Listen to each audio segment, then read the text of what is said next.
네, 그러면 첫 번째 주제, 지난주 자산 시장입니다. 그런 얘기를 드렸었죠. 일단 프랑스 대선, 결선 투표 한번 보시라. 유가, 원유 시장이 중요할 수 있다. 그 다음에 미국의 주택 관련된 것들 좀 보시고, 그 다음에는 일본이 과연 통화정책 회의가 있는데 유지를 할 수 있을까, 지금의 YCC를.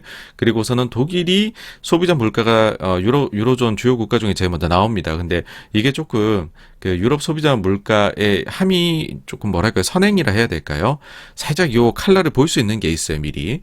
그래서 요거 한번 보시고, 그 다음에 뭐 이제 고용지표 나오는 거 하고, 그리고서는 미국의 PC 물가는 CPI 나오고 나와서 이건 별로 요즘에는 서프라이즈가 나오질 않고, 그리고 주말 동안에 이제 저희가 월말 월초로 들어가잖아요. 그러면은 여러 중요한 데이터가 나오는데 제일 먼저 나오는 게 중국의 PMI 데이터입니다. 이런 것들 보시자라고 했었습니다. 자, 이제 25일 월요일에는요. 일단 결선 투표에서 마크롱이 재선에 성공을 했습니다.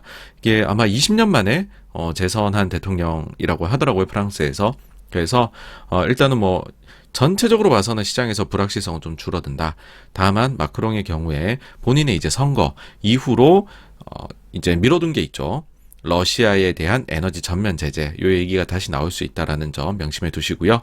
그 다음에는 지난주 그 전에 나왔던 제 뉴스 중에서는 미국에서 인플레이션을 낮추기 위해서 무역 관세 중국에다 매긴 거를 인하할 수 있다라는 이야기가 있는데 이게 사실 바이든 정부 들어오고 나서부터 계속되는 떡밥입니다.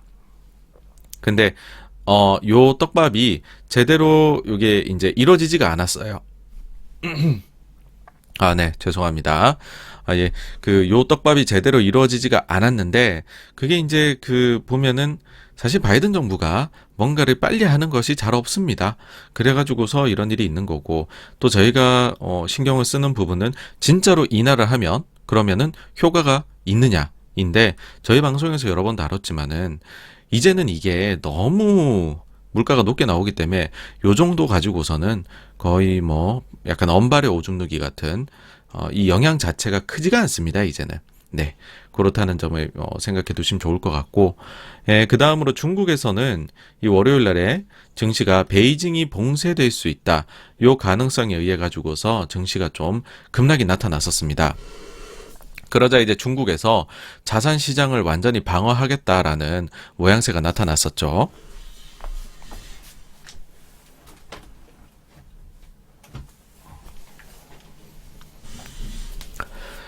방어 조치로 첫 번째로 나온 게 외화 예금의 지준율이 인하를 했습니다. 요건 어떤 거냐 하면은 달러 공급이 느는 거고요. 그로 인해 가지고서 위안화가 추가로 약세되는 거에 있어 가지고서 제동을 좀 거는 것이다. 그렇게 보시면 됩니다. 그래서 외화 예금에 대한 지준율을 9%에서 8%로 낮췄는데 작년에는 반대의 경우가 있었어요. 작년 12월에는 위안화의 강세 속도가 너무 빨라지니까는 오히려 이거를 인상을 해가지고 위안화 강세 제동을 걸기도 했죠. 그때 7에서 9%로 인상을 했던 바가 있습니다. 다음으로는 국가대 내셔널 팀이라고 하죠. 여기가 이제 자산시장에 출동해가지고 주식을 좀 샀다라는 소식이 나왔습니다. 이 국가대는요, 중국은 우리로 치면은 국민연금 같은 존재라고 보시면 됩니다. 우리도 이제 주가가 많이 빠지면은 국민연금이 그날 출동해서 샀다 이런 얘기 하잖아요. 그거랑 비슷하다 하시면 되고, 그 다음에는 뭐 이제 29일에 있었던 거긴 하지만은 자산시장 방어에 썼던 거 방식 중에 하나로 여기에 그냥 같이 묶었어요. 뭐냐면 이제 주식거래 수수료를 절반으로 인하를 하겠다라고 합니다. 그래서 중국이 자산시장이 많이 빠지니까 신경을 많이 쓰고 있다라는 건데, 왜 그러냐, 상해가 이날 5% 빠졌거든요. 그러니까 중국에서도 신경을 이제 안 쓸 수가 없는 부분이죠. 우리도 이제 중국이 많이 빠지니까는 따라서 많이 빠졌습니다. 근데 밤에 가가지고서는 요 외화예금 지준율이 인하한 것 자체가 저녁에 나왔어요. 그래서 서구 쪽은 좀 올라서 끝이 났었던 그런 날이었습니다. 이날 금리는 좀 빠졌었고요. 그리고 화요일에 가서는 우리나라 상반기 중에 공매도 완전 재개 안 한다라고 못 박았습니다. 그래서 이제 공매도 완전 재개는 차기 정부에 몫이 되었습니다. 현재 우리나라는 대형주만 공매도가 가능합니다. 다음으로 이제 일본. 자, 엔 약세는 포기할 수 없다. 뭐냐 하면은 지금 요 기시다 정부죠. 일본이 기시다 정부가 61조 원의 6조 2천억 옌의 물가 대책을 내놓습니다. 저소득 자녀한테 뭐 지원금을 지급한다라든지 해가지고 뭐 휘발유 값에 대해 가지고서도 대책을 좀 내놓고 했는데, 이제 뭐 일본이 우리보다 싸다라고 하죠. 여튼 이런 걸 통해 가지고서 사실 엔화 약세를 되돌리는 것만으로도 일본은 물가가 더 낮아질 수 있는 여지는 분명히 있습니다만은 그러려는 생각이 없어 보인다라는 것이죠. 우리가 엔화 약세의 부작용 대표적인 걸로 물가 상승이 이렇게 거론이 되는데 그거는 보조금을 줘가지고 해결을 하겠다. 그리고 이제 정부에서도 보인 것입니다. 그러니까 어떻게 되겠습니까? 엔이 계속 점점 더 약세로 갔습니다. 다음으로 중국이 긁어부스럼스러운 이야기를 했습니다. 자, 테슬라의 대표인 일론 머스크가 지금 트위터 인수한다고 하잖아요. 그러니까는 당장에 나왔던 얘기 중에 하나가 야 그러면 트위터 SNS에 대해 갖고 중국에서 검열을 심하게 하는데 혹시 그것 때문에 테슬라가 조금 안 좋은 영향을 겪게 되는 것 아니냐 이런 얘기가 나온 거죠. 뭐냐면 머스크가 이제 트위터를 인수를 해가지고 막 장사를 하는데 거기에서 중국 관련된 뭐가 나와요. 그러니까는 중국에 있는 사람들이 야 저 트위터 대주주가 일론 머스크인데 머스크는 트위터가 저렇게 반중 행위하는 거를 좌시할 거야? 그러면 우리나라에서 그러니까 중국 기준이죠. 중국에서 많이 팔리고 있는 테슬라, 우리 불매운동도 할 수 있어. 막 이렇게도 이어질 수 있다라는 거죠. 그런 얘기가 나오니까 중국 당국에서 이건 누가 요청한 것도 아닌데 대답하라고 중국 당국이 뭐라 그랬냐면 트위터의 콘텐츠 검열을 위해서 테슬라를 압박하지는 않을 것이라 했습니다. 자, 중국 외교부는 당국이 트위터의 콘텐츠의 영향력을 행사하기 위해 테슬라를 압박하지는 않을 것이라는 입장을 밝혔다. 중국 외교부 대변인은 정례 브리핑에서 중국이 트위터 콘텐츠에 영향력을 행사하고자 테슬라의 레버리지, 지렛대를 이용할 것이라는 추측에는 근거가 없다. 테슬라가 지난해 판매한 전기차 생산량 중에서 절반이 상해에서 만들어졌다면서 이에 따라 일각에서는 중국 정부가 테슬라의 영향력을 행사할 수 있다는 우려가 나왔다라고 했습니다. 네, 그러니까 사실 모르겠습니다. 트위터를 사가지고 사실 그걸 산다고 해서 테슬라 쪽에 시너지가 날 거는 전혀 없겠죠. 그런데 이런 우려들은 좀 존재하는 것 같아요. 굳이 이런 말을 왜 했을까? 예. 그리고 한 가지 더 말씀을 드리자면은 지금 트위터가 이렇게 된 비상장으로 갑니다. 그래서 스냅챗이라든지 다른 SNS 있잖아요. 소셜 네트워크 이런 쪽이 수혜를 입을 수 있다는 반사 수혜를 입을 수 있다는 이야기도 나옵니다. 다른 게 아니라 가령 예를 들어서 IT, 플랫폼, 아니면 SNS를 많이 이렇게, 포함하고 있는 ETF 같은 것들이 있을 수 있잖아요. 그런 데서 트위터가 빠지게 되면 그 비중만큼은 다른 걸 조금 더 사야 되는 거 아니냐죠. 그러니까 트위터가 그렇게 시가총액이 큰 회사는 아닙니다만 어쨌든 요즘같이 한 푼 두 푼 귀한 세상에 조금이라도 수급에서는 다른 SNS는 플러스의 영향이 있을 수 있다라는 이야기도 있다는 점 말씀드리고 싶네요. 다음으로 미국의 주택지표 나왔는데 보시면 주택 가격이 내려오질 않아요. 올라가는 속도가 오히려 더 가팔라지고 있습니다. MOM은 이제 전월 대비란 뜻인데 전월 대비 해가지고 집값이 2.1%가 올랐대요. 전국의 집값이. 이러면은 이거를 그냥 곱하기 12 해가지고 21년으로 봐버리면은 25% 정도 오르는 겁니다. 예상치가 1.5였어요. 그거를 훨씬 상회하는 숫자죠. 이게 얼마나 높은 숫자냐 하면 통계가 집계된 이래로 가장 높은 전월 대비 상승률이라고 합니다. 그래서 제가 적어놨죠. 여전히 집값 상승의 모멘텀이 굉장히 높다. 근데 이제 집값이 높아지면은 무슨 문제가 있느냐? 미국 인플레가 문제잖아요. 근데 인플레를 이제 측정을 할 때 구성하는 주요 요소, 제일 큰 요소가 바로 주거비입니다, 여러분. 그 주거비가 집값이 오르면 그 다음에 집주인은 렌트비를 올리겠죠. 그러니까는 영향을 받을 수밖에 없다. 제가 이제 주택에 대해서 자꾸만 말씀을 드리는 이유는 그 인플레 때문입니다. 근데 이제 너무 높아지고 하니까는 신규 주택 판매는 굉장히 부진해요. 예상치 마이너스 0.6이었는데 실제로 마이너스 8.6%가 나와서 상당히 부진한 신규 주택 판매를 보이고 있습니다. 그러니까 집값은 너무 올라갔죠. 사기는 약간 꺼려집니다. 거기다 사실 재고도 부족해요. 그 다음에는 모기지 금리.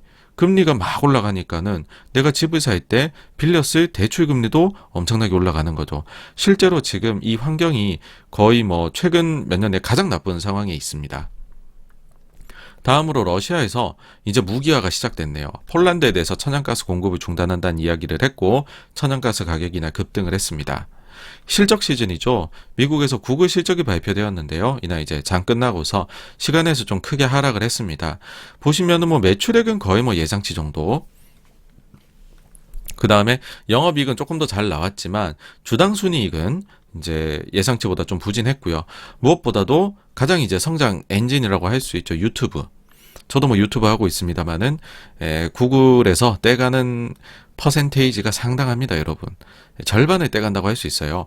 그런데 그렇게 떼가는데 유튜브 매출 성장률이 예상 대비 부진했던 것이죠. 그것도 한 7% 정도 예상 대비 부진하게 나왔습니다. 그래서 구글이 향후에 과연 성장 엔진에 다른 걸 뭔가 추가할 수 있느냐 이런 우려가 생겨났습니다.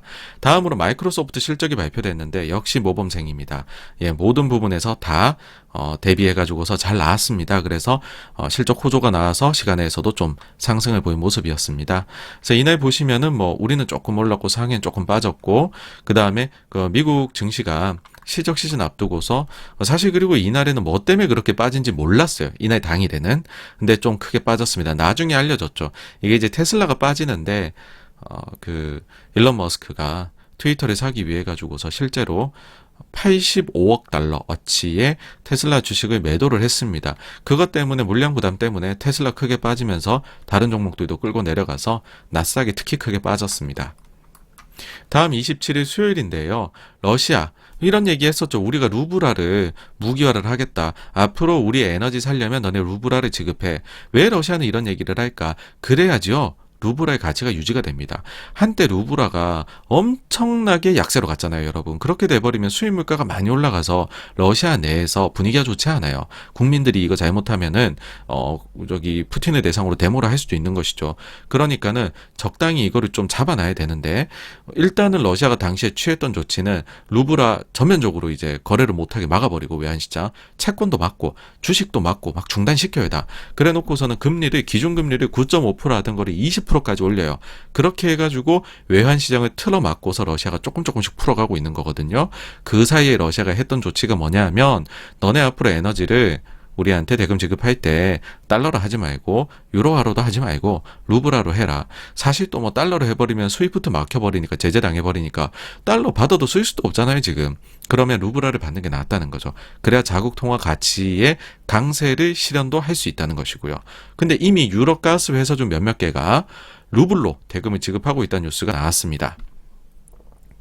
다음으로 이제 미국 주택 판매 보시면 예상보다 또 좀 부진했습니다. 역시나 말씀드린 대로 너무 높아요, 가격이. 그 다음에 금리도 너무 높아요. 재고도 없어요. 예. 그 다음 페이스북 실적이 나왔는데 이번 실적 시즌 말고 직전 실적 시즌에서 페이스북이 실망스러운 실적을 내놓으면서 주가가 폭락했었잖아요. 근데 이번에는 반대였습니다. 이제 이용자가 증가했다는 좋은 소식으로 시간외에서 주가가 급등을 했습니다. 실제로 그 다음 날 이제 목요일 날에 정규장에서 거의 18% 정도 상승을 했습니다. 자, 그럼 어떻게 잘 나왔냐? 매출은 예상보다 살짝 덜 나왔어요. 근데 비용을 잘 절감을 했습니다. 그래서 영업이익률이 예상보다 높게 나왔고, 그래서 주당 순이익이 예상보다 조금 6% 정도 높게 나왔습니다. 제일 시장이 좋아했던 거는 DAU, MAU라 그럽니다. 그러니까 월간 활성 유저 숫자, 그 다음에 일간 활성 유저 숫자. SNS는 특징이 뽁짝뽁짝 사람들이 많이 써야지 좋아하잖아요. 그래야 네트워크 효과도 나고 광고주 분들도 좋아하시게 될 겁니다. 근데 MAU는 사실은 예상치보다 조금 덜 나왔어요. 근데 DAU가 예상치보다 잘 나왔다. 요거에 시장은 굉장히 환호를 했습니다. 요 가치가 플러스 18%입니다, 여러분. 근데 사실 다른 숫자들은 크게 별 게 없어요. 왜 그러냐면 페이스북에서 다음 분기 매출액 예상치를 제시를 했는데 지금 이게 시장에서 보는 것보다도 좀 낮습니다. 그래서 실적은 또 좀 별 볼 일 없을 수 있다. 다음 분기도. 이런 게 다 작년부터 있었던 애플의 프라이버시 정책 변경. 올해 들어와서도 구글도 이를 좀 준하는 프라이버시 정책의 변경으로 인해서 이런 일이 발생하는 거죠.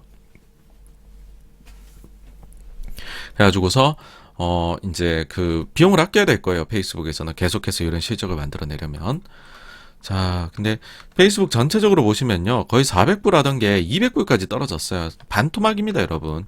그래서 지금 PR이 15배라 사실 이제 뭐 그런 얘기 할 수 있는 거죠. 야, 페이스북을 15배에 살래? 아니면은 네이버 카카오를 지금 가격에 살래? 이제 이런 얘기가 가능한 세상이 됐습니다, 여러분. 뭐 우리가 대단히 저평가, 미국이 고평가 이런 이제는 세상도 아닙니다. 세상이 완전 어마어마한 뒤바뀜이 일어나고 있어요. 자, 이날 우리 증시는 약했었고 전날에 이제 미국이 막 나스닥 4%씩 빠지고 했으니까요. 상해 종합은 중국 증시는 좀 반등을 했습니다. 그 다음에 다우나 나스닥은 좀 약보하, 금리 조금 오르고요. 자, 이제 목요일부터가 중요해집니다. 목요일에 우리나라 삼성전자 이미 실적 그 속보치는 나왔어요, 월 초에. 근데 이날은 경영진 분들이 나와가지고서 투자자들하고 컨퍼런스 콜을 하는 날입니다. 근데 여기에서 좋은 얘기를 많이 했어요. 뭐냐면 그동안 시장이 우려를 했던 거, 파운드리 수요일 나오냐라고 했는데 3분기엔 나올 수 있을 것 같다, 목표를 하고 있다. 그 다음에 핸드폰 판매, 이번에 신작 나온 게 GOS 문제가 있었죠. 그러니까는 뭐 그 게임 같은 거 하게 되면은 성능을 확 저하시키는 발열 문제 때문에 발열 잡겠다고. 근데 실질 판매에 있어 가지고서는 이 이슈가 별 영향을 주지 못했다라고 이야기를 했었고, 그 다음에는 그 메모리 쪽 관련해 가지고 시장이 수요가 앞으로 좀 불안불안한데 이런 이제 우려들을 많이 하시죠. 근데 삼성에서 보기에는 오히려 우리는 지금 장비를 제때 못 받는 리드 타임의 문제 때문에 내년에 우리가 제대로 빅그로스라고 하죠. 이 성장을 만들어낼 수 있을지 모르겠다. 생산을 팡팡 할 수 있을지 모르겠다. 이 모든 것들은 사실 시장이 좋아할 만한 소리들이었지만 이날은 별로 반응은 안 했습니다. 다음으로 이날 메인 이제 이벤트를 할 수 있습니다. 일본에서 통화정책 회의를 했는데 일부 이런 기대가 있었어요. 최근에 엔화 약세가 너무 가격하게 있었다라는 거죠. 그러니까는 정책 변화가 혹시나 일어날 수 있지 않을까. 하지만 우리의 구로다 정책 변화 없어요. 그대로 유지했습니다. 그대로 갑니다. 엔화 약세가 일본에게 좋다고 구로다는 평생을 믿고 살아온 사람입니다. 그러니까 엔화가 이날 한때 2%나 약세가 갑니다. 외환 시장에서 2%나 움직인다라는 것은 여러분 엄청난 일입니다. 그래서 130엔이 원래는 이거 뚫는 건 좀 문제가 있지 않을까 천만에요. 131엔까지 막 올라갑니다. 지붕 뚫고 하이킥을 해버립니다. 그러자 이걸 보다 못한 일본의 재무성이 또 나옵니다. 이날 저녁에 구두 개입에 나섭니다. 그래서 잠깐 빠지는 듯하다 또 올라가요. 약발이 약합니다. 뭐냐 하면은 구로다도 이렇게 얘기하고 있죠. 그리고 구로다가요, 여러분 원래 경제학도 출신이 아닙니다. 원래는 재무성하고 이런 데 출신이에요. 그러다 보니까는 다 후배예요, 이쪽에. 구로다를 어떻게 누를 만한 그 연공 서열에서 그런 인물이 지금 일본 정부에는 없습니다. 그러다 보니까는 구로다가 지금 나는 내 길을 가겠다. 거기다 기시다 쪽에서도 아이고 저러면 우리가 큰일 나긴 하겠지만은 막을 수는 없고 보조금을 줘서 해결할게요, 이러고 있단 말이에요. 그러니까는 엔화가 계속 약세를 갑니다. 그러니까 경쟁국이죠. 중국, 한국, 위안화, 원화도 덩달아서 약세를 갔습니다. 그러니까 어떻게 됩니까? 나머지 애들이 전부 약세를 가니까는 환율은 상대적이거든요. US 달러, 미국 달러가 20년 내 가장 강하게까지 올라가 버리게 됩니다. 이런 것들이 사실은 구체적으로 그래서 86번 가야 이런 것들이 글로벌 증시에 무슨 영향을 주는 거야? 라고 하면은 저도 이거를 지난주에 말씀드린 것 이상으로 말씀 못 드려요. 근데 뭔가 가격이 몇십 년 만에 최대 이런 게 나오잖아요. 그러면은 보통의 경우에는 불확실성이 커지는 겁니다. 자, 그러면 일단은 우리가 일본의 소비자 물가부터 한번 딱 보자고요. 보통 이러면은 물가가 올라가는데 일본은 괜찮냐? 늘 하는 얘기가 있죠. 일본은 구조적으로 물가가 낮다. 맞아요. 낮아요. 3월에도 나왔는데 올라가고 있기는 하지만은 1.2%입니다. 미국이 8.5%인데 우리도 이제 한국이 4%대잖아요. 일본은 1.2%밖에 안 돼. 역시 일본이야. 라고 하지만 이게 이제 4월에 나오는 데이터부터는 이것과는 사뭇 다를 거다라는 겁니다. 일본이 지금 2%에 대해 갖고 물가 타겟팅을 하고 있단 말이에요. 근데 자, 어떤 일이 벌어질지 한번 보시죠. 일단은 이게 일본의 생산자 물가 지수입니다. 폭발적으로 올라가고 있어요. 일본에서도 거의 한 9.5% 정도 되는 생산자 물가가 나오고 있습니다. 자, 아무리 일본에서 가격을 잘 안 올린다고 할지라도 생산하는 사람들이 물가가 이만큼 올라가면 과거랑 다르단 말이에요. 과거에는 생산자 물가지수가 이만큼 안 높았어요, 여러분. 근데 이만큼 높아지면 가격 전이를 시키고 싶어 하지 않을까라는 겁니다. 그리고 여기 이제 놀라운 숫자가 하나 있거든요. 요걸 한번 보시죠. 수입 물가지수인데요. 수입 물가지수가 이게 지금 40% 이상이 지금 올라가고 있습니다. 이게 왜 그러냐면 유가가 많이 뛰어서 그래요. 유가가 많이 뛰니까는 여기 보시면은 지금 수입 물가 지수가 엄청난 각도로 올라가고 있습니다. 이게 결국에는 시차를 두고서 일본의 소비자 물가에 영향을 미치지 않겠느냐라는 생각을 할 수 있는 거죠. 그리고 나서 우리가 이제 봐야 될 거는 왜 4월에는 좀 사뭇 다른 숫자가 나올 수 있느냐에서 일회성 요소가 있기 때문입니다. 2021년도 3월 달에요. 이때 당시가 이제 기시다 전에 총리 저희가 이제 흑수저 출신이라 그래갖고 얘기를 했었는데, 제가 갑자기 성함이 생각이 안 나네요. 이제 일본 총리가 이때 당시에 인기 있는 정책을 한번 끌어보겠다고 통신비를 인하해라라고 막 이렇게 압박을 넣습니다. 그러니까는 일본의 통신사들이 전격적으로 인하 조치를 합니다. 참고로 말씀드리자면요, 여러분, 항상 참고하셔야 될 게, 정권 교체 시기에는 어느 나라나 통신비에 대해서 말을 한 번씩은 합니다. 그 고비를 통신주 투자하시는 분들은 잘 넘기셔야 됩니다. 네. 그래서 이때 당시에 통신비를 인하해라. 뭐 그러실 수 있죠. 야, 뭐 통신비가 조금 내려갔다고 해가지고서 무슨 영향이 있겠어? 통신비를 63%나 내렸어요, 여러분. 기사를 한번 보시겠습니다. 교토통신에 따르면 일본 총무성 자체조사 자료를 해보니까는 일본 도쿄 3월 통신요금이 세계 주요 도시 중에서 두 번째로 낮았다라고 이야기했다라고 합니다. 자, 뭐 20GB 데이터 정액 최저 요금제를 기준으로 해보니까 제일 저렴이가 영국 런던이래요. 22,300원. 도쿄는 월 2,973엔이었다라고 합니다. 한국은 59,000원으로 세 번째로 쌌다라고 합니다. 이 1, 2등하고 3등이 차이가 많이 나네요, 여러분. 자, 근데 이게 작년에 동일한 조사를 했었을 때 도쿄의 통신 요금은요, 무려 8,000엔 이상이었대요. 8,000엔대였는데 2,000엔대로 낮춘 겁니다. 얼마나 파격적으로 이때 당시에 통신사들이 가격을 인하했는지 아시겠죠? 그래서 60% 이상 빠졌다. 자, 그러니까 이런 얘기를 합니다. 일본 정부가 그 통신사들을 압박해서 유도한 저가 요금제의 효과가 사라지는 것이 그것도 주요 원인 중에 하나이다. 일본은행은 이동통신사들이 작년 봄 휴대전화 저가 요금제를 도입해 2021년 회계연도 2021년 4월부터 22년 3월까지 소비자 물가에 대해서 1.1%포인트 끌어내리는 직접 효과가 있었다. 그러니까 제가 계산한 게 아니고 일본은행에서 추산하기를 통신사들의 요금 인하 압박 인하 하나만으로 소비자 물가가 1.1%가 낮아졌다라고 합니다.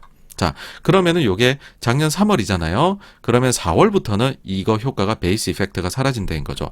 그래서 쉽게 보시면 아까 보셨던 3월에 1.2에다가 1.1을 더하면 2.3이 됩니다. 자, 일본도 이제는 소비자 물가가 본인들이 타겟팅하는 2%를 넘어가는 거죠. 사실 그렇잖아요. 미국 8.5인데 뭐. 그렇게 치면은 미국 기준이면 미국이 연말에도 5% 밑으로 안 내려올 거거든요. 지금처럼 가면 소비자 물가가.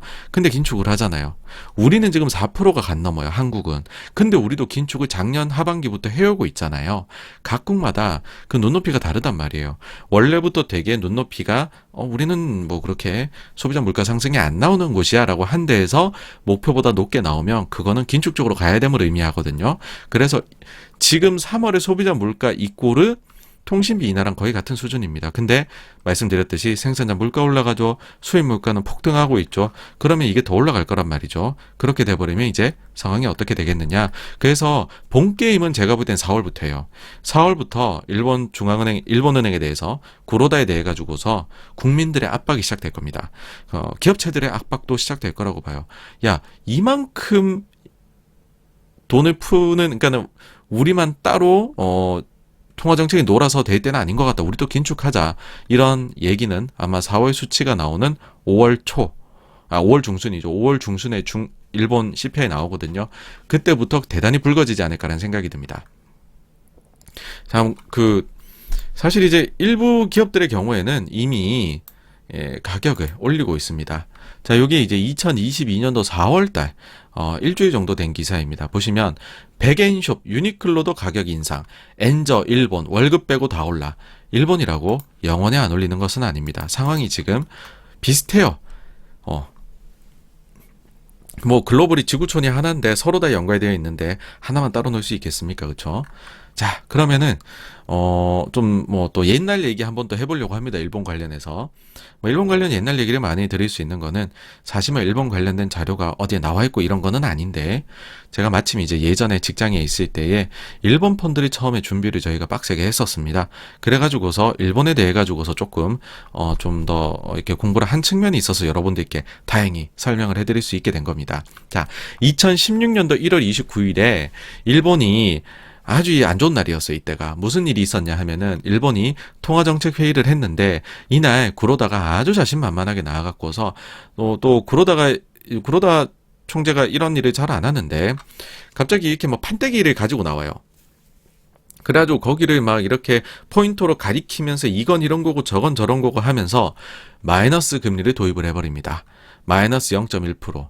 그러니까는 통화 완화책을 통해 가지고서 주가도 많이 뛰었었고, 그 다음에는 하도 잘한다 하니까 자신감이 굉장히 크게 찼던 것이죠. 야, 우리 이런 것도 한번 해보자. 그래서 이날에 새로운 완화책이 또 나왔어 하면서 증시가 환호를 합니다. 니케이가 이날 거의 3% 정도 올라요. 다음 날도 2% 오릅니다. 근데 문제는 뭐냐? 야, 우리 이래도 되는 걸까? 라는 자성론이 생겨나서 그 뒤부터 열흘 사이에 17%가 급락을 해버립니다. 자, 그 당시 상황을 좀 더 한번 들여다보시죠. 당시에 아베노믹스로요, 일본이 주가가 2배 이상 올라버립니다. 니케이가 2만이 이제 나와요. 근데 그 이후에 여러분들이 이제 제가 지난주에 말씀드렸던 거 있죠. 자, 일본이 15년도 여름 정도까지 되게 좋았었는데 너무 좋다 보니까는 중국에서 뭐야, 우리도 니네처럼 그러면은 통화 약세해가지고서 너네처럼 한번 해볼래? 라고 이런 식으로 이제 일본의 통화 약세 제동이 걸리는 것들이 좀 나오기 시작을 합니다. 그래갖고서 이만 달성 이후에 15년도 하반기에 주가가 20%나 빠져요. 사실 그러다 보니까는 이래가지고서는 우리 아베노믹스가 이거 성공을 장담할 수 없겠는걸? 그런 좀 어떻게 보면은 절박한 생각에서 구로다도 이런 정책을 가지고 나왔을 수도 있습니다. 근데 어쨌든 요거를 결국은 도입한 게 문제가 됐던 게 그 이후에 주가가 너무 급락을 해버려요. 추가적으로. 요거는 다시 한번 기억을 해보시라고 가지고 온 건데, 자, 보시면은 2015년도 여름입니다. 이때가 엔화가 125엔으로 이때까지만 해도 쭉 원웨이. 엔화도 약세, 니케이는 강세. 다들 요렇게 같은 방향을 가리켰어요. 근데 요때 보시면은 중국 시장이 한번 급락하고, 그 다음에 중국에서 위안화를 평가 절하를 하면서 다다다다 같이 내려옵니다. 그래서 2016년도 초요. 요때입니다. 요때 그래 마이너스 0.1을 해야겠어. 묶고 더블로가 딱 했는데 하루 이틀 오르고 다다다다다다다다다 이렇게 빠지는 겁니다. 근데 요거는 이제 제가 사실 일본의 엔화 환율하고 그 다음에 니케이가 거의 비슷하게 움직여서 지금 더 극적으로 보이시라고 환을 가지고 온 건데, 증시는 이렇게 빠지고 이렇게 갔다가 요렇게 해서 6월 요때 저점 잡고 슬슬 다시 올라갑니다. 근데 요때 이제 드리고 싶은 말씀이 있어요. 뭐냐면 아주 당차게 얘기를 했었어요. 아주 이제 거의 쇼하듯이 구르다가 이날 했습니다. 쇼맨십이 끼어났어요. 그랬는데 작살이 나버리니까는 정책 실패를 저지른 거잖아요. 그때부터 구로다는 거의 칩거하듯이 합니다. 아니, BOJ 회의가 있어도 별말도 안 해요. 거의 약간 뭐냐 하면 혼자 있고 싶어요. 나가주세요. 저만 혼자 있고 싶습니다. 로그아웃 하고 싶어요. 세상에서 최대한 관심받지 않는 방향으로 일본은행 정책이 흘러갑니다. 그러고 나서 그 사이 절치부심하고 고민을 많이 했겠죠. 9월 21일에 드디어 그 유명한 지금도 쓰고 있는 일드 커브 컨트롤이라는 YCC라는 정책을 9월 달에 말에 내놓습니다. 근데 여러분 보이시죠? 이게 성공이에요. 이게 성공적으로 작동해서 지금까지 오게 된 겁니다. 그래서 구로다도 그 사이에 임기가 또 재연장도 되고 막 그래요. 자, 구로다 입장에서는 YCC는 내가 한 것 중에 가장 성공적이군. 포기할 수 없어. 이렇게 생각을 할 수도 있는 것이겠죠. 그렇죠? 그래서 구로다 입장에서 제가 볼 때 잘 포기 안 할 것 같기는 합니다.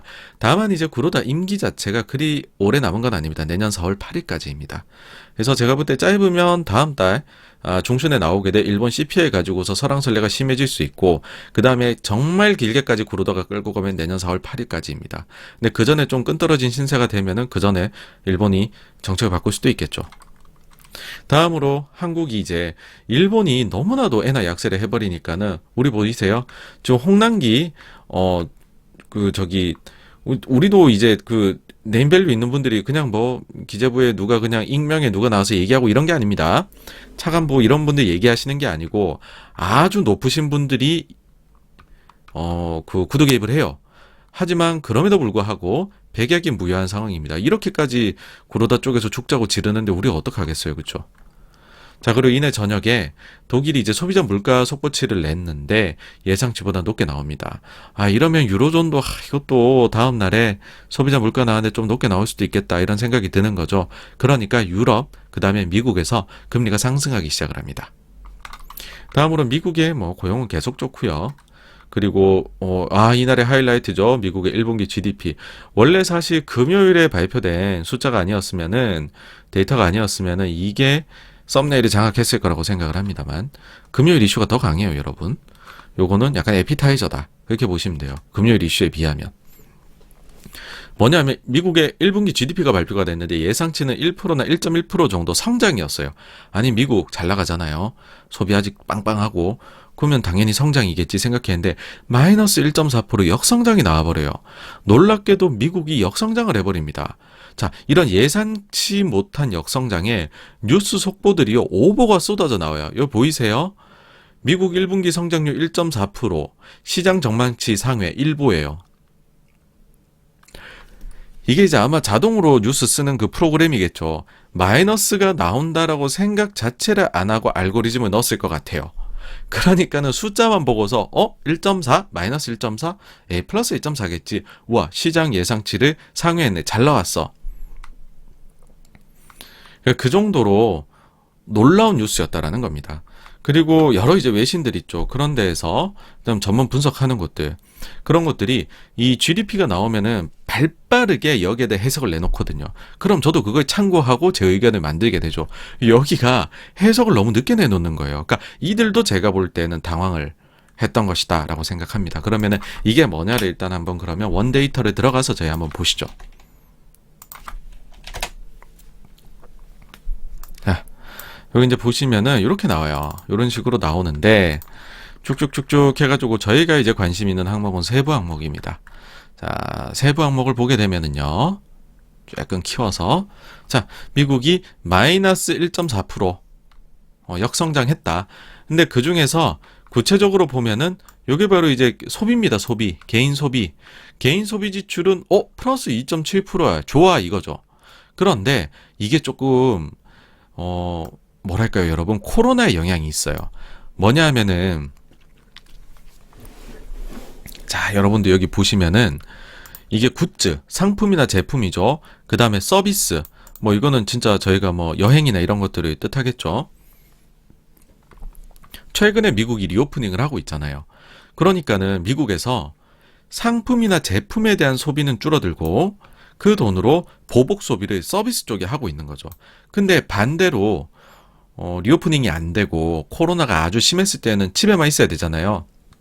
그때 여러분들 생각해 보시면요. 굿즈 소비 보십시오. 여기에 49.5, 27.4, 13 이런 놀라운 숫자들이 나옵니다. 근데 리오프닝에 대한 이야기가 본격적으로 나오기 시작한 이후부터는 굿즈는 마이너스 8.8, 1.1, 마이너스 0.1입니다.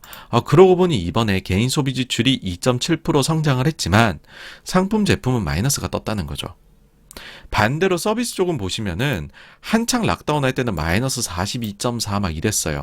근데 코로나 이후 좀 락다운 풀리고 우리도 이제 뭐 밖에 나가자 이러면서는 8.2, 3.3, 요번 분기 4.3 해가지고서 성장이 잘 나왔습니다. 그래서 요런 차이가 있다는 점 하나 기억해 두시고요. 그 다음에는 국내에 투자가 2.3%가 늘었는데 그 중에서 보시면은 주거 쪽에 대해 가지고 집이나 이런 쪽에 하는 투자가 있고 주거 이외의 것들이 있어요. 이게 이제 기업들이 하는 투자라고 봐야 될 겁니다. 근데 이게 9.2가 늘었는데 그 중에서도 보게 되면은 뭔가 인프라나 이런 데 하는 것들보다는 장비가 15.3%, 그 다음에 무형자산, IP에 대한 투자가 8.1%가 늘었다라는 거죠. 그래서 요 두 가지가 어떻게 보면 기업들에게 절대적인 것 아닌가.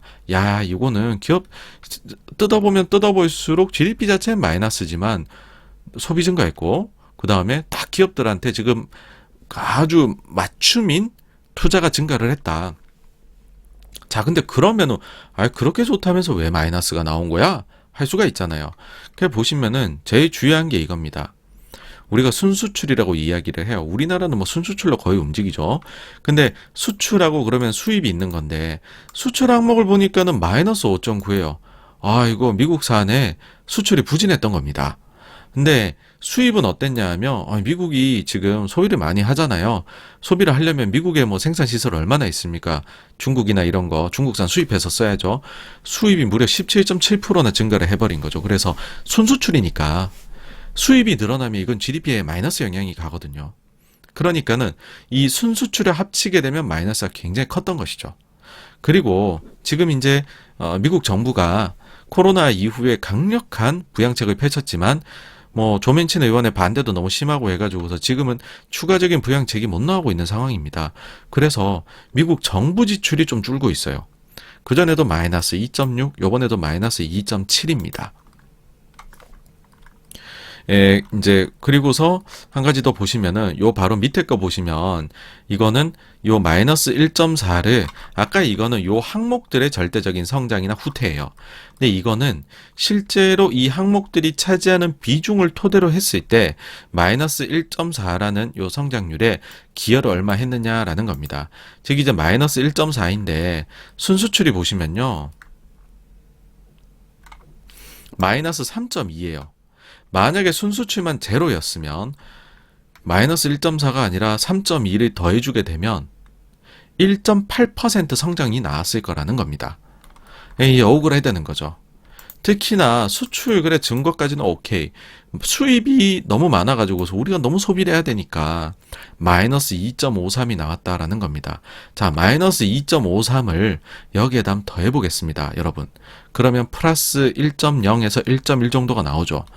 수입만 제로였었더라도 똔똔을 맞췄었다고 하더라도 시장이 예상한 만큼의 성장률이 나왔을 것이다 라고 생각할 수 있다는 것이죠. 그러니까는 시장에서는 야 그래도 이거 좀 좋게 봐주자 라는 생각을 했다라는 것입니다. 정리를 밑에 해봤어요. 이렇게 하면 우리가 이제 머리에서 날아가잖아요. 긍정적으로 보려고 하는 쪽의 의견이 논거들입니다. 첫 번째 요거 안 보여드렸네요. 요 데이터 보시면은 위쪽에 쭉쭉쭉쭉 내려가게 되면 물가가 나와요. 물가.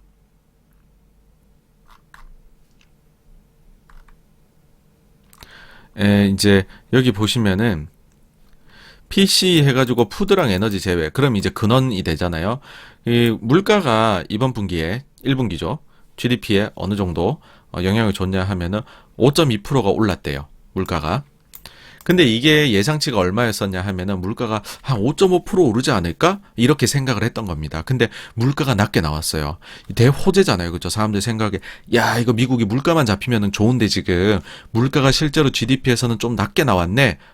야 이거 긍정적으로 봐야지 앞으로 물가 낮아질 수 있는 요소야. 두 번째로 거봐 개인 소비 지출 플러스 2.7% 강하잖아. 역시 미국의 GDP의 70%를 차지하는 소비 강력해. 누가 미국 경제 안 좋다고 했니? 좋지. 그 다음에 세 번째 투자까지 좋아. 그 중에서도 제일 직접적인 장비. 그 다음에 무형자산 쪽 투자가 좋네. 야 이건 미국엔 너무 좋은 얘기 아니야? 다음으로 수출은 안 좋았지만 국내 수요가 너무 좋아가지고서 수출할 게 없다는 거죠. 국내에서 소비하는 것만도 이제 지금 부족하기 때문에 물건을 미국 내에서 만들면은 해외로 나갈 게 없다라는 이제 그런 긍정론도 있고, 그 다음 마지막으로는 수입도 많았지만 이것 또한 미국 개인 소비 지출 좋은 거 봤지? 그러니까 수요가 너무 좋아서 그런 거야 라고 이야기하는 겁니다. 자, 여기에 대해 가지고서 반대 논거를 얘기 드릴게요. 첫 번째, 개인 소비 지출은요 예상보다 이거 적게 나온 겁니다. 원래 예상치는 3.5%였어요. 근데 실제 나온 거는 2.7%가 나왔습니다. 정말 많은 분들이 이번에 GDP가 발표되고 나서 이런 얘기를 합니다. 개인 소비 지출은 좋았기 때문에 GDP 성장률은 마이너스였지만 이건 놀랄 필요가 없다. 오히려 강력한 소비 환경만을 보여주었을 뿐이다 라고 얘기하지만 아닙니다. 예상치보다 적게 나왔어요. 그것도 꽤 많이요. 그러니까 사실은 순수출 쪽이 낮게 이 안 좋은 영향을 많이 줄 거다라는 거는 이미 예견이 됐어요. 왜냐면은 미국이 무역 적자 이거 매달 발표하거든요. 그게 미국의 GDP 발표하기 전에 나와요. 그러니까는 미국에서 GDP를 예상하는 기관들은 당연히 순수출을 자기네의 계산식에 반영해 놓고 있단 말이에요. 그래서 그거를 당연히 GDP 예상치에 넣습니다. 그러니까 그 순수출 쪽에서 마이너스 될 거를 예상하고서 도출해낸 예상치가 플러스 1%라는 거였죠.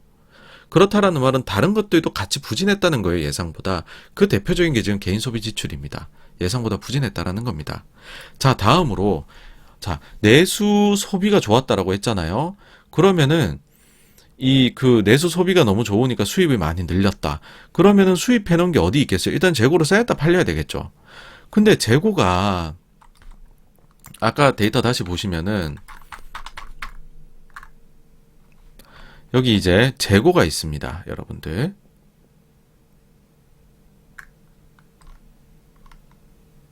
자, 그 재고 변화인데요. 재고 변화가 요번에 GDP 성장률에 기여한 바는 마이너스 0.84예요. 오히려 재고가 많이 줄었어요, 여러분들. 그렇다라는 말은 뭐냐 하면은 재고가 쌓이지 않을 정도로 그러면 소비가 너무 좋았나? 그냥 바로바로 소비할 정도로? 근데 그러고 나면은 의문이 들죠. 상품 소비 마이너스였거든요. 그럼 그런 얘기 할 수 있죠. 아, 서비스 쪽이 그러면 소비를 많이 했는데 여기에 뭐가 있겠지? 근데 서비스 쪽에서 구성 요소 중에 지금 많이 기여한 항목들이 뭐냐 하면 첫째, 하우징, 그러니까는 주거랑 그 유틸리티 쪽, 우리로 치면 전력이나 이런 쪽이죠. 0.33. 그 다음에 헬스케어 쪽 0.4. 그 다음에 기여가 큰 부분이 이겁니다. 금융 서비스와 보험 0.33입니다. 요거 합치면 1%포인트가 넘어요.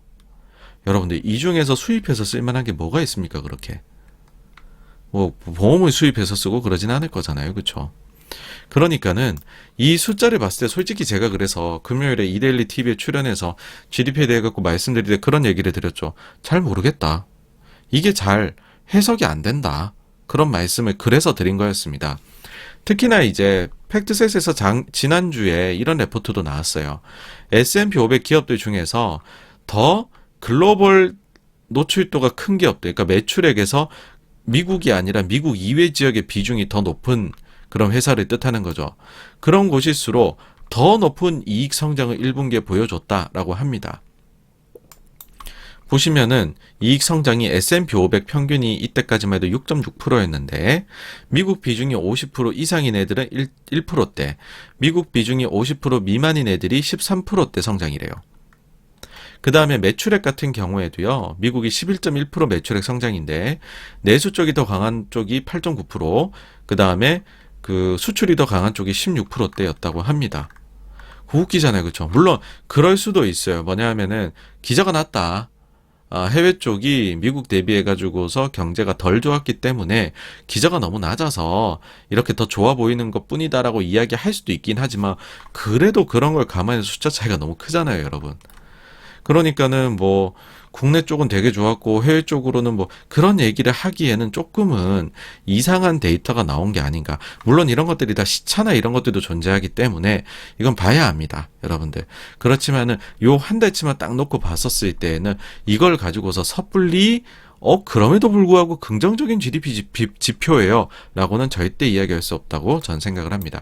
그리고 지난 분기에요. 4분기에 미국 GDP 성장률이 6.9%였어요, 여러분들. 그래서 야, 미국 경제는 정말 좋다. 야, 어떻게 미국이 6.9, 미국같이 큰 나라가 6.9%나 GDP가 성장하느냐. 그런 이야기를 하면서 환호를 보냈죠. 그쵸? 그런데 그때에는 또 숫자에 착시가 있죠. 뭐냐.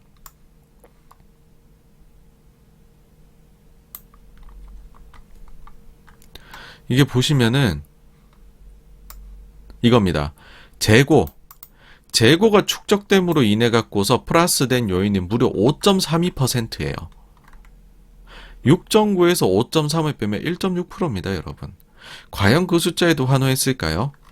자, 이때는 재고가 는 거에 대해 갖고서 6.9나 나와가지고서 아이고 이거 재고 때문에 영향이 커서 그런데요. 실제로는 성장률이 이 정도 수준 아닙니다. 여러분 좀 낮춰 가지세요. 눈높이 낮추세요. 미국 경기 그렇게 좋은 거 아닙니다. 라는 이야기를 안 했다면 지금 요번에 순수출이란 요소가 마이너스 3.1의 영향을 미친 거에 대해서도 너무 그렇게 그 요소를 이례적이라고 말할 필요는 없지 않나라고 저는 생각을 해요. 그냥 경제가 흘러갈 때 코로나가 워낙 특수했잖아요. 그 사이에서 숫자들이 튀는 것들이 자꾸 나타나는 그냥 뭐 그런 것 뿐이다. 그렇게 봐야 된다고 봅니다. 자, 여기서 잠깐 우리나라도 사실 1분기 GDP 발표했거든요. 지난주에. 예상보다 약간 더 좋았어요. 또 너무 말씀 안 드리면 섭섭하니까. 자, 이게 보시면은요. 한국은 뭐가 기여를 했냐라고 해버리면 2022년도 1분기에 설비 투자, 건설 투자, 민간 소비 다 마이너스였어요. 정부 소비 빵이에요. 그러면 우리나라의 GDP 성장은 누가 이끌었냐? 수출이 이끌었습니다. 수출이 홀로 멱살 잡고 이끌었어요. 자, 근데 이걸 가지고서 연결해가지고서 조금 스토리를 만들어 볼 수도 있습니다. 스토리 라인이 만들어지는 건 뭐냐면 미국이란 나라 소비를 위해 가지고서 수입을 많이 했대요. 그러면 그 수입을 누구한테 했을까? 한국, 중국, 일본 같은 나라에서 했겠죠. 그래서 수출이 좋다는 거죠.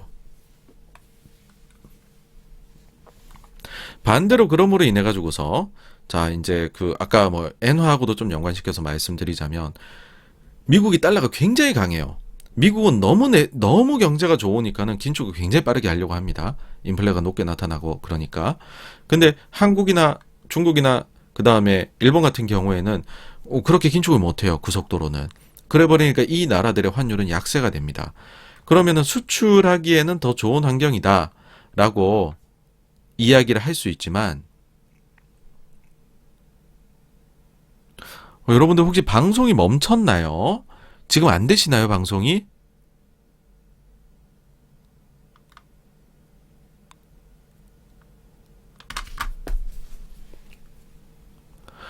지금은 어떠신가요? 괜찮으신가요?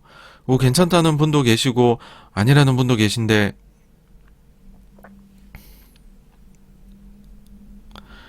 이게,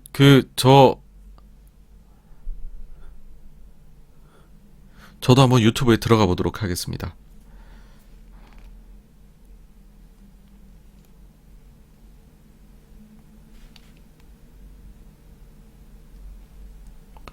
네, 이제 좀 나오신다고요.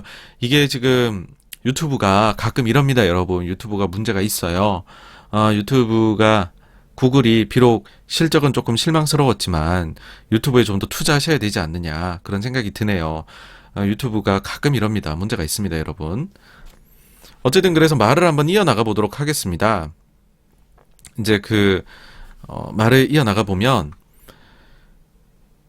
달러 같은 경우에는 굉장히 강세가 되고 있고 다른 통화들은 약세가 되고 있잖아요. 그렇죠? 그러면 이게 무슨 일이 벌어지냐면 미국은 그러면 수입이 점점 더 늘리고 미국 기업들의 수출 경쟁력은 점점 약세가 돼서 순수출 마이너스가 커지겠죠.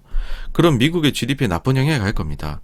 반대로 그럼 수출 국가들은 좋으냐라고 하면 당장에는 수출이 좀 증가해서 좋아 보이겠지만 너무 높아진 물가 때문에 도입 물가 때문에 수입할 때 우리도 에너지 같은 거 물가가 올라가잖아요.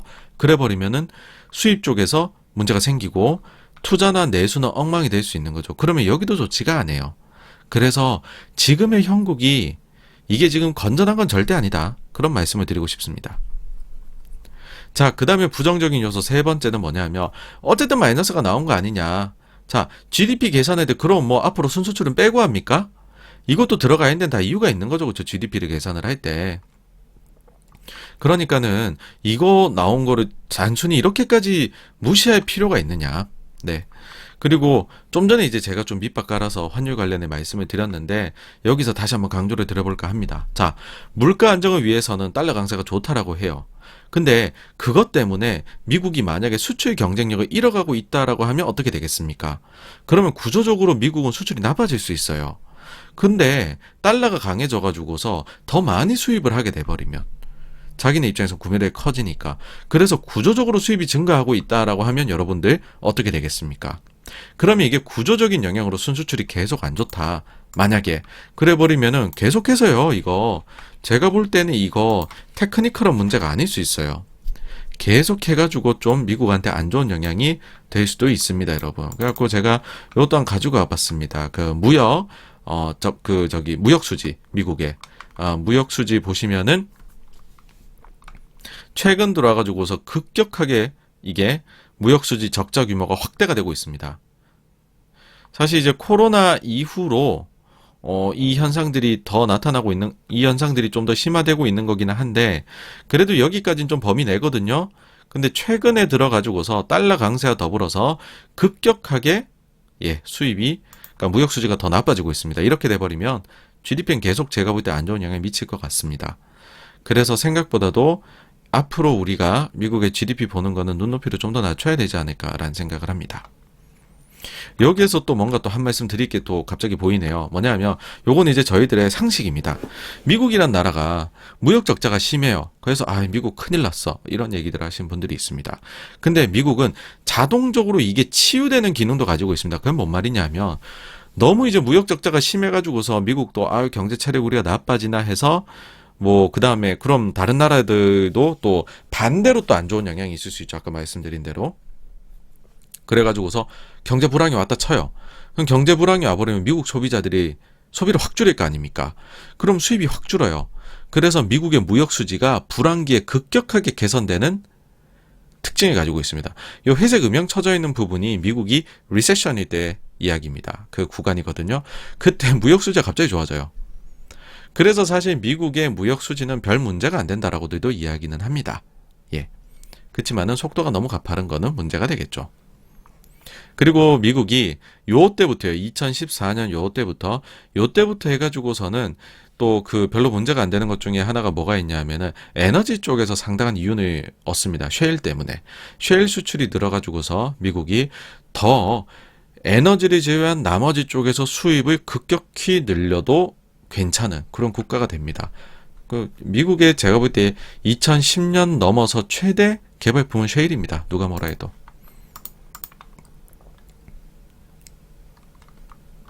그래서 이게 정말로요. 까딱 잘못하면 불황이 별 겁니까? 그냥 GDP 두 개 분기 연속 마이너스 나오면 우리 불황이라 하는 거예요. 불황에다가 스태그플레이션이 올 수도 있어 보입니다, 지금. 자, 그 다음에 그 캐시우드가 이끄는 아크의 부진이 계속되고 있습니다. 아크 인베스트먼트의 주요 포트폴리오 종목 중에 하나가 텔러닥입니다. 이 회사가 탑3에 들어와요. 포트폴리오 지금 많이 가지고 있는 것 중에 3등이거든요. 근데 이 종목이 그 전날에 마감한 후에 실적이 매우 실망스러웠습니다. 그러다 보니까는 이날 장개장하고 대폭락이 일어나요. 장중한테 마이너스 50%까지 빠집니다.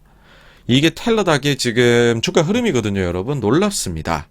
밈 주식과 함께 굉장히 좋았었던 2021년도 2월 중순 이때 최고가를 찍어요. 308달러. 그리고 지금 주가가 34달러입니다. 저점은 28달러였어요. 10분의 1 토막이 났어요, 텔러닥은. 10분의 1 토막이요, 여러분. 말이 됩니까, 솔직히, 그쵸? 10분의 1 토막. 아크는 이걸 계속 가지고 있는 거예요, 10분의 1 토막 났는데. 근데 이게 무슨 일이 벌어지냐면, 요 보시면은 이제, 제일 많이 들고 있는 거 10개거든요? 테슬라 10% 1등, 코인베이스 6.7% 2등, 텔러닥 6.7% 3등, 로쿠, 줌, 블럭, 뭐 쭉쭉쭉 유니티도 있네. 트윌리오도 있고 스포티파이도 있고 여튼 뭐 좋아합니다. 이런 까라들의 종목들을. 근데 3등인데 이게 지금 10분의 1 토막이 나왔어요. 그럼 무슨 일이 벌어지느냐 하면 여러분들 특정 종목이 자기 많이 갖고 있는 거 그냥 많이 빠지잖아요. 그럼 이게 비중이 확 줄어들 겁니다. 근데 포트폴리오 전략상 난 그래도 텔러닥을 6.7%는 가지고 있고 싶은데 라고 생각을 하면 나머지를 팔아야 돼요. 그렇잖아요. 이거의 상대 비중이 너무 가격이 많이 빠져서 상대적으로 비중이 확 빠지면 나머지 것들은 가만히 보합이라도 상대적으로 비중이 올라가게 될 거잖아요. 그러면 포트폴리오를 재정립을 하려면 나머지를 팔아야 됩니다. 그러니 텔러닥이 빠지면 테슬라를 파는 거예요. 그래서 테슬라 덩달아 이날에도 하락 출발을 했던 것입니다. 전 좀 아쉬운 게 있는 게 아크가 원래 매일매일 포트폴리오 변화를 공개를 했었거든요. 근데 아크가 좀 주가가 많이 빠진 이후부터는 가끔 이제 정기적으로 그냥 딱 자기네 지켜야 되는 시기에만 공개를 합니다. 그래서 지금 저희가 최신으로 볼 수 있는 거는 3월 말일자 기준 포트폴리오밖에 보진 못합니다. 매일매일 이거 살펴본 재미가 있었는데 재미 중에 하나가 사라졌습니다. 네. 자, 그리고 이날 아마존의 실적이 발표됐습니다. 예상보다 부진한 실적으로 인해 가지고서 시간외가 급락을 했어요. 일단 뭐 매출액은 별 차이 없었는데 영업이익이 이제 마이너스 32%, 주당 순이익은 리비안 그 주가 평가 차익 때문에 적자가 나왔죠. 근데 이걸 제외해도 영업이익이 좀 별로였습니다. 자, 그런데 다음 분기 매출액을 예상한 것도 시장의 예상치보다 훨씬 좀 낮았어요. 그러다 보니까는 아마존이 이제는 성장도 없고 마진도 나빠지는 거 아니냐 해가지고서 시간에서 급락을 해버렸습니다.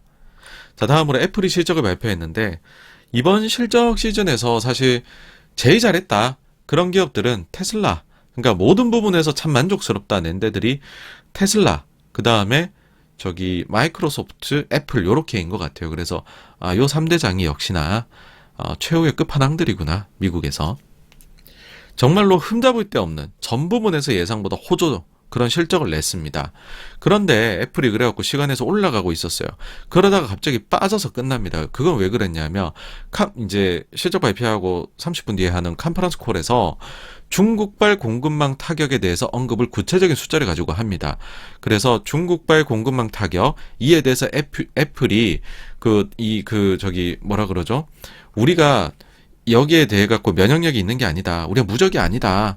not immune이라고 이제 팀쿡이 이야기를 합니다. 그러면서 구체적으로 안 좋게 아주 안 좋게 가정을 해보면은 40에서 80억 달러 정도 악영향이 있을 수도 있을 것 같다라고 하면서 시간에서 뭐 한 2에서 4% 정도 왔다 갔다 빠지면서 끝이 납니다. 자, 어쨌든 뭐 전날 것 좀 미국은 회복을 했었고 금리도 올라가고 이건 뭐 저것 때문이죠.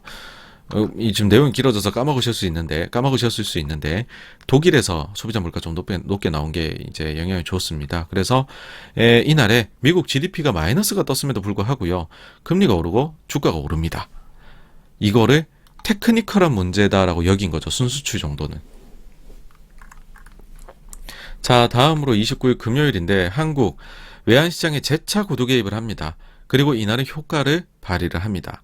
그 다음 중국에서 경기 안정을 위한 강력한 의지를 표명하고요. 그리고 플랫폼 기업들에 대해 갖고 특히나 당근책을 제시하는 이야기를 합니다. 이게 뭐냐면 이날 당중앙정치국 회의가 있었어요. 거기에서 플랫폼 경제의 건강한 발전을 추진한다라는 이야기가 나옵니다. 그러면서 플랫폼 기업들하고 당이 5월 6일 날에 같이 만나서 회의를 하기로 했다라고 이야기를 하고 여기에 참석 기업 명단이 나옵니다. 알리바바, 징동, 메이투안, 텐센트, 빌리빌리, 콰이소, 바이두 다 많이 올라요. 알리바바도 15%나 올랐더라고요, 이날. 그래서 덩달아서 홍콩하고 중국의 테크 주식들이 급등을 합니다. 그리고 위안화가 급락을 해요. 가치가 상승하는 거죠. 따라서 덩달아서 우리 증시도 오르고요. 원화가 급락을 합니다. 역시나 또 가치 상승이죠. 이날 또 구두 개입까지 있었으니까 얼마나 이 외환시장 안정과 증시 상승이 같이 나타났겠습니까? 그렇죠? 그래서 이런 생각 하실 수 있습니다. 역시 한국과 중국이 힘을 합치니 대단하군. 물론 그런 것도 있어요. 예전에 구로다한테 2000년대 초반에 한국, 중국이 동시에 대응해서 당시에도 구로다가 꿈꿨던 엔화 약세를 막아낸 적이 있기는 해요. 있기는 한데 이날은 그런 작용이 있었던 것도 있겠지만 그보다 더 큰 거는 이날 일본 시장이 휴장이었습니다. 일본이 휴장이어서 안정화가 되었다. 전 그냥 그렇게 생각을 해요. 그리고 이날 삼성전자가 한국 증시 좋으니까 오랜만에 시원하게 상승을 합니다. 4%나 오릅니다. 네. 일단은 그 전날에 있었던 긍정적이었던 컨퍼런스 콜이 좀 반영된 게 아닌가. 그 다음에 환율이 안정된 것도 좀 반영된 게 아닌가. 중국 시장 테크 주식 좋았던 것도 좀 반영된 게 아닌가. 요렇게 세 개가 십시일반해서 4%를 땡겨 올렸다 생각하고 플러스로는 이날이 월말입니다. 그래서 조금 마사지도 있지 않았을까 하는 생각도 합니다. 마사지라는 거는 최근에 보시면 4월 달에 연기금의 자금 집행이 좀 눈에 띕니다. 실제로 좀 집행했다라는 얘기가 있고 신규로 운용사를 선정해서 자금을 집행한다는 이야기도 있습니다. 이렇게 되면 보통은 좀 먼저들 이제 돈이 좀 들어오겠구나 그러고서 사거든요. 이게 이제 좀 수급이 개선된 건데 보시면은 4월에만 연기금 등이 코스피 코스닥 합쳐서 5천억 이상을 순매수했는데 우리가 이제 그 연초 이후로 보면은 순매수 별거 없거든요. 그러니까는 이때 다 한 거예요, 지금.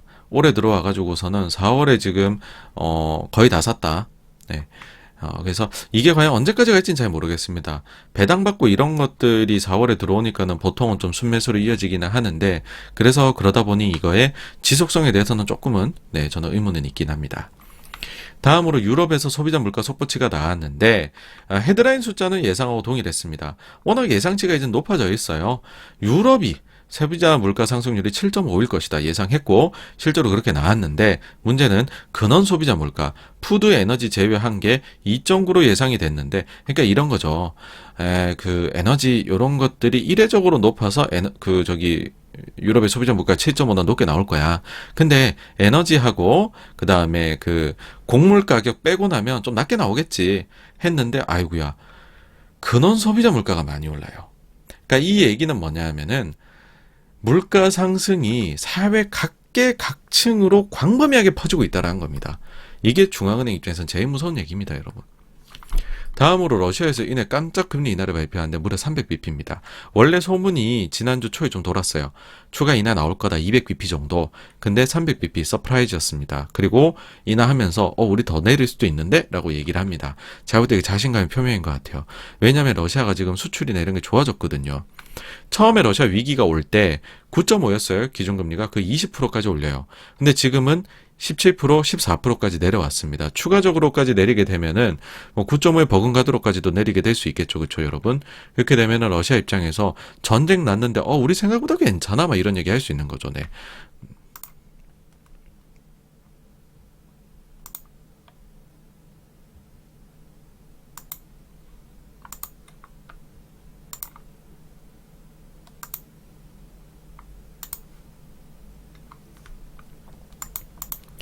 네, 그 다음에 미국에서 PC 물가지수가 발표가 됐습니다. 자, 이게 하이라이트입니다, 여러분들 이제. 이게 뭐가 하이라이트냐면은 딴 게 아닌데 일단 딴 게 아닌 것들부터 말씀드릴게요. 원래 같으면 PC 물가지수 나올 때 당연히 PC 물가지수부터 보죠. 이게 제일 중요하죠. 근데 이거 예상치만큼 나왔어요. 플러스 0.9고 전월치 수정까지 생각하면 시장이 우려한 것보다는 조금 더 낮게 나온 겁니다. 예, 밑으로 나온 거죠. 이게 사실 요즘 PC 같은 경우에는 CPI를 보고서 계산을 하기 때문에 약간 낮게 나와요. 그리고 근원도 뭐 이슈가 없어요. 뭐 유럽처럼 이슈가 있는 게 아닙니다. 딱 예상치만큼 나옵니다. 전월 수정 마이너스 0.1%포인트. 야, 요거 이제 좋구나. 그렇게 생각하실 수 있는데 거기다가 또 이제 개인 소득도 예상보다 늘어요. 0.4 플러스 될 줄 알았는데 0.5 거기다 전월 수정 0.2%. 미국 이러면 소비도 할 수 있겠는데. 그 다음에 미국의 개인 소비 지출도 보니까 예상이 플러스 0.6인데 1.1이나 나왔는데 전월 수정도 플러스로 수정이 돼요. 역시 미국은 소비가 70%인데 소비가 참 좋아 이러면서 이제 좋아하는 거죠. 근데 아닙니다. 일단 조금 더 말씀드릴게요. 자, 이게 CPI를 하여튼 이제 소비가 아주 견고하니까 거기다 소득도 견고하고 또 물가도 높기는 높지만은 예상보다는 이제는 조금씩 낮게 나오는 비슷하거나 그럼 좋아지는 거 아니냐 세상이 이렇게 생각할 수 있어요. 자, 근데 일단은 이렇게 나와버리니까 미국 금리가 올라가요. 쭉 밑에 보시면 이날 금리가 좀 많이 올라서 이제 10년물 금리가 2.937%까지 오릅니다. 곧 있으면 3%예요. 근데 오늘의 하이라이트가 나옵니다, 여러분. 오늘의 하이라이트는 뭐냐 하면 고용비용이에요. 고용비용이 플러스 1분기 고용비용 요 데이터가 PC 물가지수 발표하는 요 시기에 같이 나오거든요. 뭐냐 하면 고용비용이 전분기 대비해서 1.4%가 증가를 했다라고 합니다. 예상치는 1.1% 증가였어요. 근데 이 고용비용이라는 게 뭐냐? 소위 말해가지고서 사람 고용하는데 코스트가 얼마나 더 드느냐는 겁니다. 기업 입장에서. 이게 지금 데이터를 집계한 이래 최대폭의 상승입니다. 보시면은 요 전월 대비 숫자고요. 여기 보시면 이렇게 올라가고 있죠.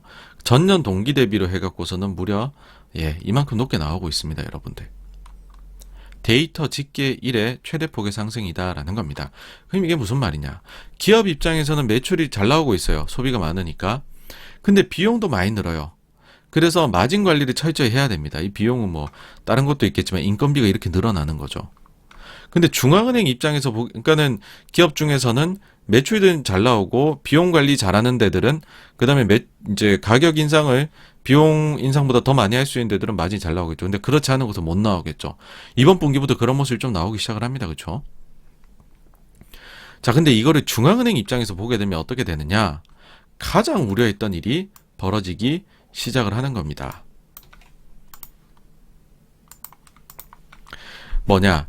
임금 인상발 인플레이션이라는 현상이 나타나기 시작을 하는 것이죠. 이거를 저희 방송에서 많이 말씀드렸죠. 웨이지 프라이스 스파이럴이라고 해서 임금 물가에 나선 이제 현상이라고 이야기를 합니다. 즉 임금이 높아지게 되면은 물가가 높아지게 되고 기업의 이윤이 줄어들게 된다라는 것입니다. 그리고 이렇게 돼버리면 인플레가 구조적으로 일시적이 아니에요. 이거는 구조적으로 발생하게 된다. 그래서 임금 물가 나선이 발생하게 되면 경기 침체를 면하기가 어렵다라고 이야기를 합니다. 그래서 중앙은행 입장에서 임금 물가 나선을 가장 걱정을 합니다. 근데 이번에 그런 모습이 나타나게 된 겁니다. 지금까지 연준에서는요, 임금 상승이 지금까지 우리 미국이란 나라 물가 상승 높기는 했지만 임금 상승 때문에 물가가 더 올라갔다? 그런 영향은 없었어. 라고 연준에서 이야기를 해왔어요. 자, 근데 다음 주에 있을 5월 FOMC에서도 과연 이렇게 말할 수 있을지 모르겠습니다. 왜냐? 데이터 집계율이 제일 높아요. 근데 아직도 우리는 임금 상승은 영향이 없는데요 라고 얘기를 하면 거짓말쟁이가 되겠죠. 자, 이게 우리가 이제 우리말로 표현하면 고용비용이라는 이제 단어로 표현이 되고 영어로 하면 ECI입니다. Employment Cost Index라고 이야기를 하거든요. 이게 굉장히 중요합니다, 여러분들. 자, 이게 사실 한번 언급된 적이 있어요, 최근에. 작년 12월 달 FOMC입니다. 작년 12월 FOMC 회의 당시에 그 기자진과의 인터뷰에서 제롬 파월이 이런 대답을 합니다.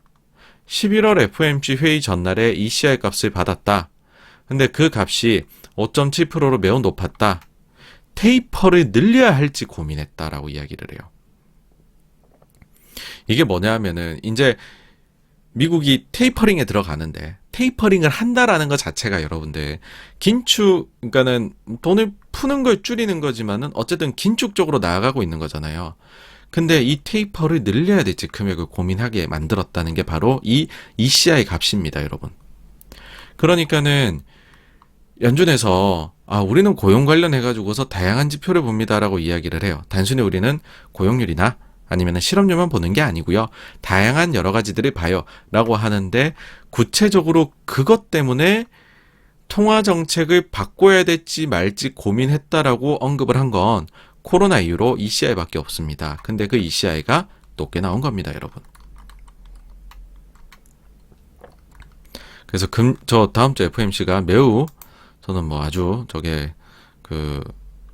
기대가 됩니다. 과연 어떤 멘트를 하게 돼 있죠. 자, 그 다음에 일론 머스크가 트위터를 인수하기 위해 가지고서 테슬라의 지분을 매도했다는 사실을 밝힙니다. 보시면은 85억 달러를 매도했다라는 게 확인이 되었고 더 이상은 매도가 없다고 일론 머스크의 트위터를 통해 갖고서 이제 트윗을 해가지고서 알게 되는 거죠. 참 독특하십니다, 이분도. 자, 그러면은 트위터 인수를 위해 가지고서 어떤 식으로 지금 자금 조달이 구성이 돼 있냐면 총 465억 달러 얘기했었고 당시에 자기 자본 210억 달러, 그 다음에 은행 차입이 255억 달러 이야기를 했죠. 그리고 은행 차입은 모건 스탠리 등 총 12개 은행에서 해주는 거고 그 중에서 그 테슬라 주식이 125억 달러 정도가 담보로 들어가게 될 거다. 근데 이거 자체는 보유 주식 지분 가치의 머스크의 10분의 1도 안 되기 때문에 이 정도는 담보를 줘도 충분하다 했고, 그리고 제가 그때 기사에서 보기에는 그 담보 설정해가지고서 40% 이상 빠지면 안 되는 걸로 봤었어요. 그럼 추가 담보를 요구를 할 겁니다, 이 금융기관들이요. 근데 어쨌든 추가 담보를 요구를 하게 되더라도 충분히 더 담보를 제시해 줄 수 있는 주식이 있잖아요, 여러분들. 그렇죠? 그래서 어쨌든 큰 문제는 없겠네 싶었는데 이거였죠. 자기 자본을 210억 달러를 머스크가 태우겠다라고 했는데 이 자금의 출처는 그 당시에 이제 트위터 인수하겠다고 얘기한 그 공시에 나온 게 없었어요. 그러면은 머스크가 어떻게 돈을 마련할 거냐 하니까는 결국은 지분을 팔지 않겠냐라는 이야기가 있었고 실제로 지분을 팔게 된 것이죠. 여전히 금액 차이가 큽니다. 그래서 원래 머스크가 최근에 계속 좀 주식 팔아왔잖아요. 막 스톡옵션 행사하면서. 그걸로 현금 마련된 게 있나 싶기도 하고, 다른 방법으로 어떻게 마련했지 모르겠어요. 근데 어쨌든 85억 달러 매도로 끝이라고는 이야기하니까 믿어야죠. 그쵸? 추가적으로 매도 안 하고서 자기 자본을 마련할 수 있는 거니까. 여하튼 이래가지고서 이날 아시아 증시 상황은 좋았습니다. 환율도 안정되고 일본이 쉬니까, 일본 휴장하니까. 그러고 그 다음에는 그 외환시장 안정에다가 중국에서 테크 주식 관련해서 좋은 소식 나오니까 쫙 장이 올랐어요. 근데 미국 시장은 완전히 와장창창 깨졌습니다. 실적이 안 좋아서 아마존이 어쩌고 저쩌고 그게 아니고 이날은 딱 그겁니다. 이거 잘못하면은 인플레 고삐 풀리겠다. 임금 이거 굉장하네, 인상이. 네.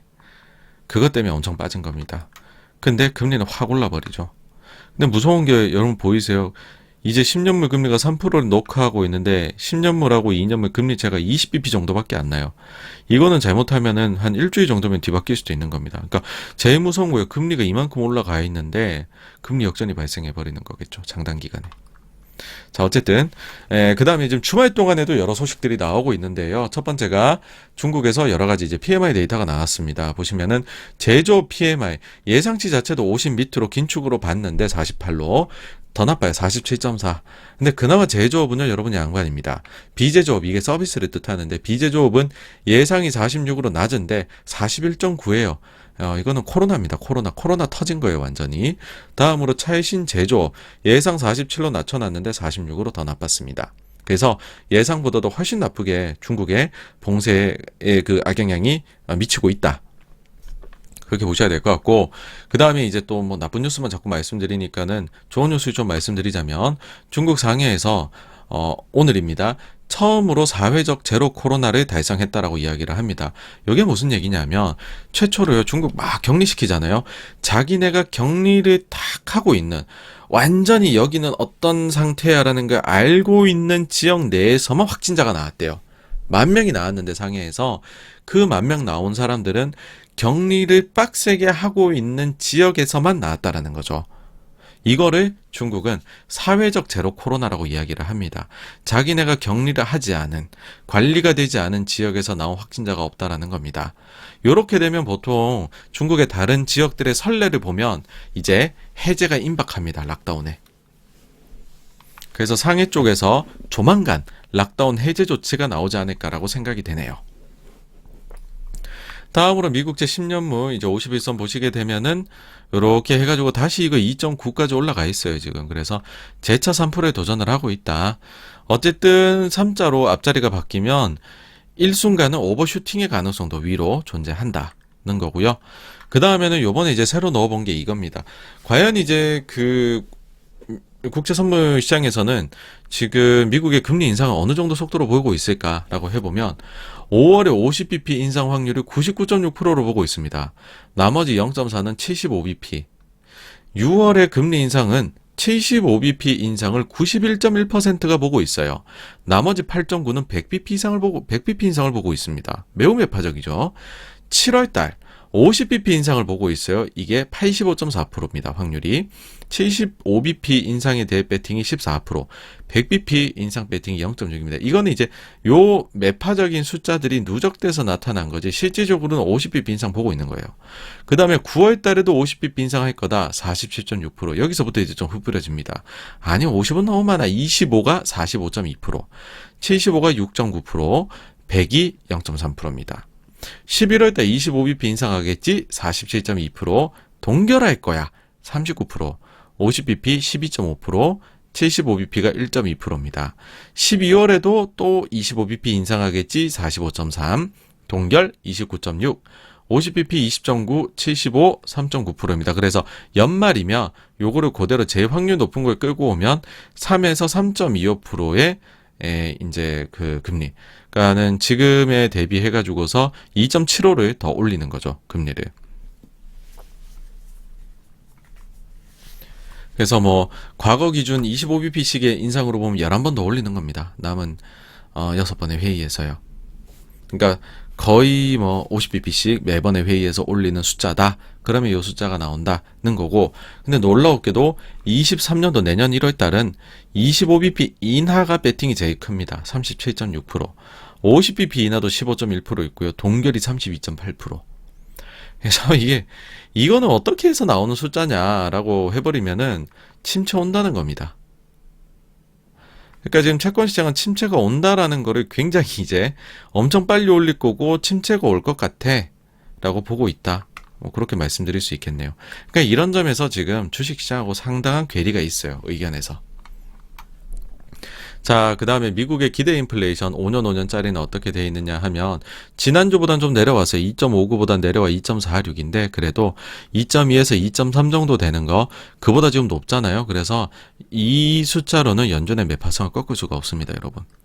다음으로 유가입니다. WTI 보시면은 마지막 금요일엔 살짝 내려왔다고 할지라도 지금 51선 추세선 위에 있습니다. 여전히. 그래서 뭐 여전히 이 올라가던 추세는 유지가 되고 있고, 지금은 이제 수렴을 했기 때문에 어느 쪽으로 이제 방향을 잡으려고 하겠죠. 자, 이슈는 이겁니다. 과연 유럽이 러시아에 대해서 에너지 전면 제재를 할 수 있을까? 그럼 팍 튀겠죠.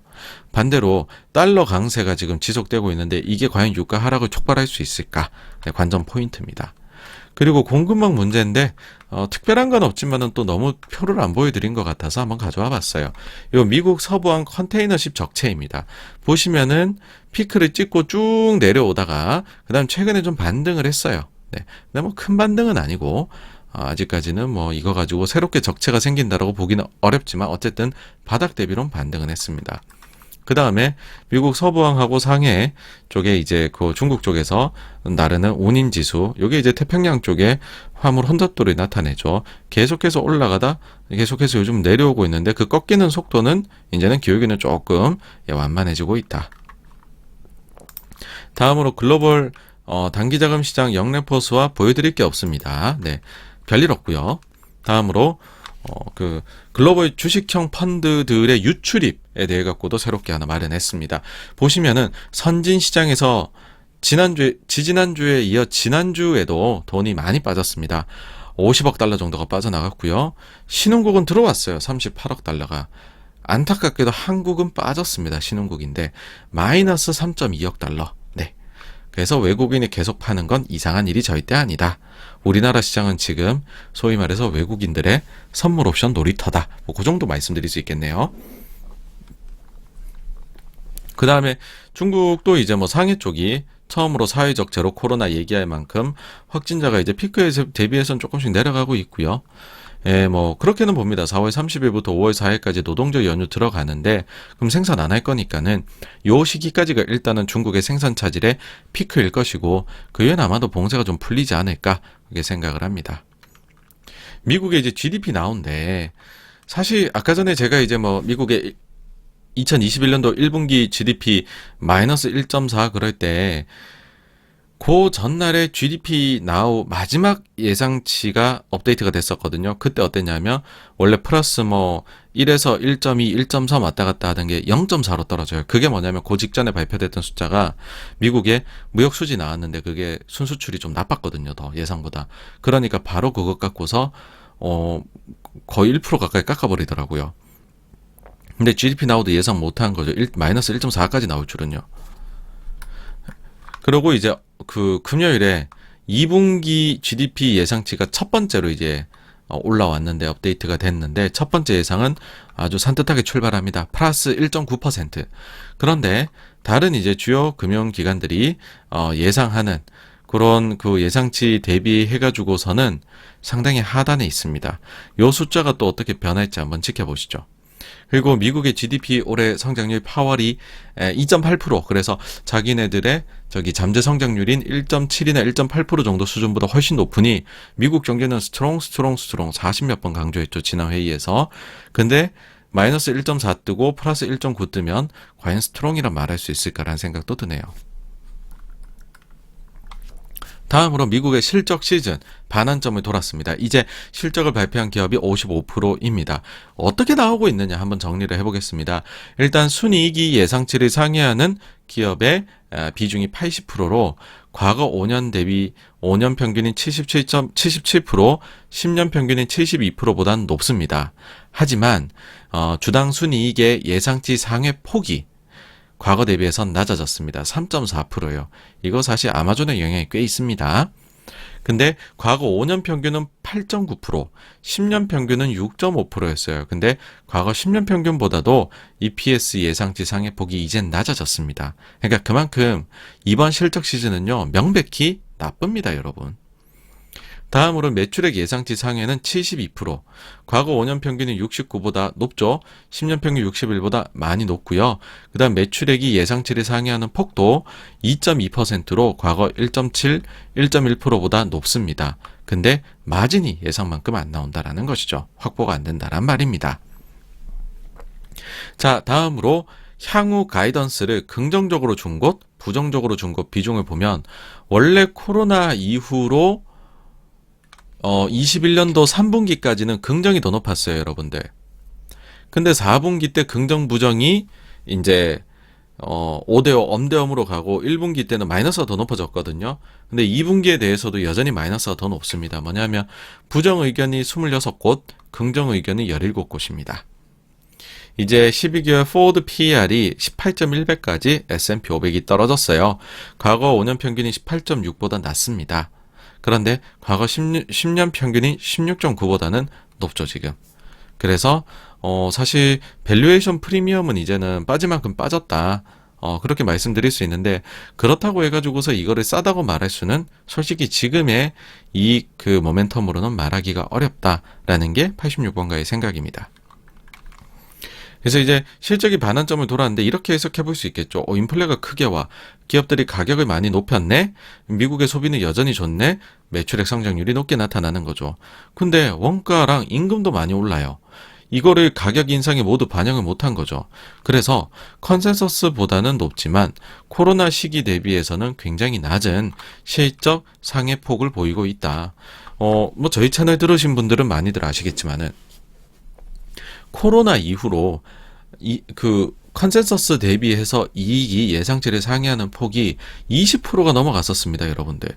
100원 정도 이익을 벌 거야 하면 120원씩 나왔다고요.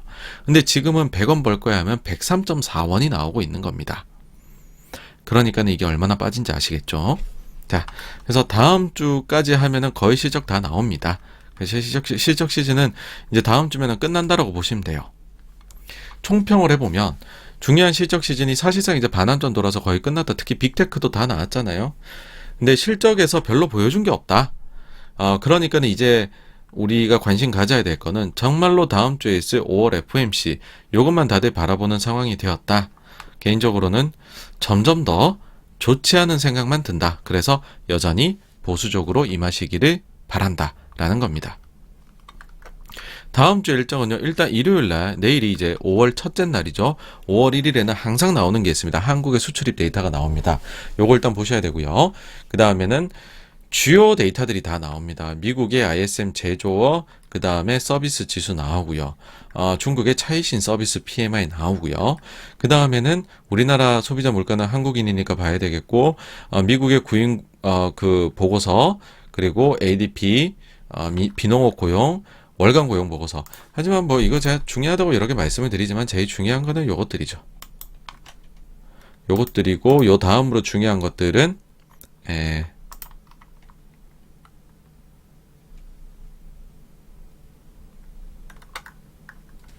여기 있네요. 여기. ISM 요 정도라고 생각을 해요. 그리고 FOMC뿐만 아니라 호주나 뭐 영국에서도 통화정책 회의가 있습니다. 가끔씩 여기서 서프라이즈를 내주기 때문에 좀 봐야 됩니다. 특히 호주는 우리랑 참 채권 시장 비슷하게 흘러가는 나라기 때문에 외국인 투자자들이 많이 보는 지역이고, 그 다음에 영국이 사실 또 그 선진국들의 이 강력한 그 타이트닝, 통화정책 타이트닝에 불을 붙였던 얘기도 하죠. 네, 그리고 맞다. 월초 5영업일제 되면은 그 맨하임 인덱스도 나오게 됩니다. 계절 조정을 하면 마이너스 1%, 계절 조정을 하지 않으면 플러스 3%였습니다. 과연 어떻게 나올지 한번 보시죠. 그리고 다음 주 휴장이 좀 많아요. 보시면 월요일날 뭐 이슬람 뭐가 있나 봐요. 그래갖고서 이슬람 쪽 지역들 인도네시아나 다 휴장을 다음 주에 많이 하고, 그 다음에 중국은 그 노동자의 날 연휴가 깁니다 해서 월요일, 화요일, 수요일까지 놀고, 홍콩 이제 월요일에 또 놀고, 그다음에 일본 같은 나라는 별별 날이 다 있고 골든위크죠. 그래서 월요일에는 여는데 화요일, 수요일, 목요일에는 일본 증시가 하질 않습니다. 우리나라 증시도 목요일에는 어린이날이라고 놀죠, 그렇죠? 하루 노는데 하필이면 FOMC 끝나고 반영을 안 합니다. 다음 날에 하루 놀죠. 그렇다는 거. 그래서 이렇게 휴장이 많을 때는 가격이 위든 아래든 좀 변동이 더 클 수가 있습니다. 과거 제 경험상에 보면. 그래서 여기까지가요. 지난주 주식시장에 대한 자산시장에 대한 정리였고요. 다음으로 넘어가 보도록 하겠습니다.